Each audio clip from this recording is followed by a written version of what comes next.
With Jade, she was 5 at the time, sort of waking up early mornings with some intermittent little vomits and some headaches. And the doctor said, how about we just go and get an MRI, just precautionary. They took me to another room and told me that they'd found a large mass in Jade's brain. It was a 7-centimetre mass. It was pretty scary.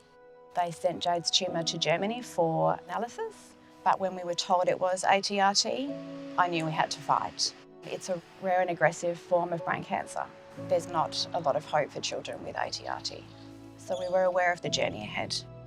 We lived on the ward full time. The toxicity of the chemotherapy that is used to treat ATRT is horrendous. I was determined to get Jade the best form of treatment.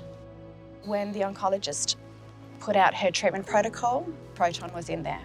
So there was no way that we were going to cause any damage to her brain. The treatment is more precise. Unfortunately, the proton therapy is not available here in Australia, so we knew that we would have to travel to America.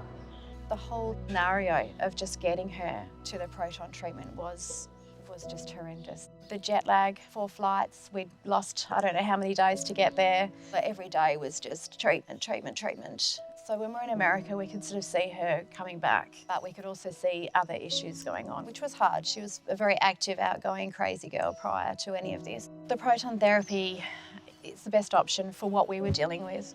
To have it here in Australia will be an absolute game changer. We could have driven here if she was too weak to fly.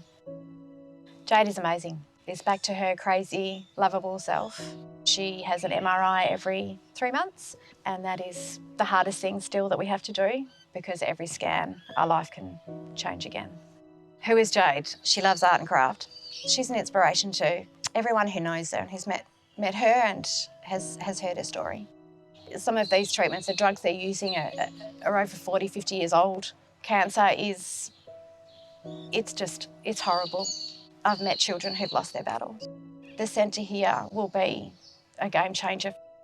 So for anyone watching this, why should they be part of this cause? Why should they be part of this cause? We need to make a change. We need to have these children not dying from cancer.